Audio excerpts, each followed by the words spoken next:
பிரம்மா இந்திரன்லாம் ஆண்கள். பெண்களுக்கு நீ எவ்வளவு அனுகிரகம் பண்ணியிருக்க. இந்த குவலையா பீடம்னு கம்சனுடைய ஒரு யானை.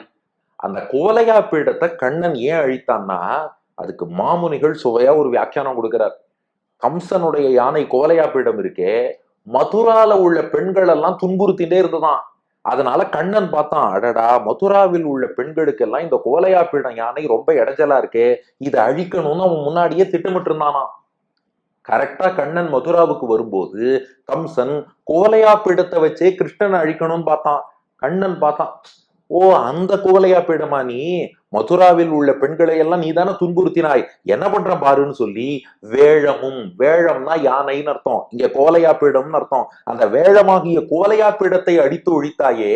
அப்போ ஒரு பெண்ணை துன்புறுத்துகிறது என்றால் யானைய கூட அடிச்சு சாச்சர நீ. ஒரு பெண் ஆசைப்பட்டான்னா நாட்டியமாடி காட்ட மாட்டாயா? மதுராவில் உள்ள பெண்களின் பாதுகாப்புக்காக வேழம் அந்த கோலையா பீடத்தை அழித்தொழித்தவனே. அது மட்டும் இல்ல, நப்பின்னை பிராட்டி, அதாவது யசோதை இருக்காளே, யசோதைக்கு கும்பன் என்று ஒரு அண்ணன் இருந்தான். அவன் மிதிலையில் வாழ்ந்து வந்தான். அந்த கும்பனுக்கு ஒரு பெண் குழந்தை பிறந்தது. அவள் தான் நப்பின்னை, நீலாதேவி தாயாரின் அம்சம் அவள். பெருமாளுக்கு ஸ்ரீதேவி, பூதேவி, நீலாதேவி 3 நாச்சியார் சொல்றோம் இல்லையா. கிருஷ்ணாவதாரத்துல ஸ்ரீதேவி ருக்மிணியாக வந்தாள், பூதேவி சத்யபாமாவாக வந்தாள், நீலாதேவி தான் இந்த நப்பின்னை பிராட்டியாக வந்து அவதரித்தாள். அந்த நப்பின்னை கும்பன் யசோதையினுடைய அண்ணன் மகளாக தோன்றி இருக்கிறாள். அவன் என்ன பண்ணான், வீட்டுல 7 காளை மாடு வச்சிருந்தானோ, இந்த காளைகளை அடக்குவோருக்கு தான் என் பொண்ணை கல்யாணம் பண்ணி கொடுப்பேன்னு.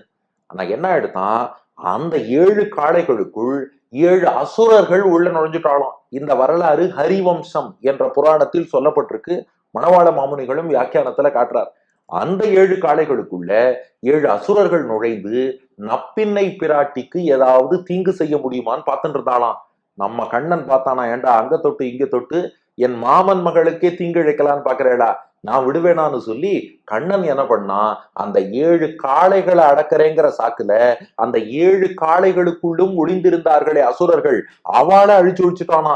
அப்ப 7 விடையும், அதான் பாருங்க அடுத்து வேழமும் குவலையா பீடம்ங்கிற யானை, 7 விடையும் அந்த 7 காளை, அந்த காளைக்குள் உட்கார்ந்து இருக்கக்கூடிய 7 அசுரர்கள், இவர்களை எல்லாம் சண்டை போட வந்த காலத்திலே, உங்களோட குவலையாப்பிடம் சண்டை போட வந்த காலமா இருக்கட்டும், அல்லது அந்த 7 காளமாடு அதை அடக்கக்கூடிய அந்த காலமா இருக்கட்டும், வென்று வருமவனே, அவர்களை எல்லாம் வெற்றி கொண்டு வென்று வருமவனே, வெற்றியுடன் திரும்பி வந்தவனே,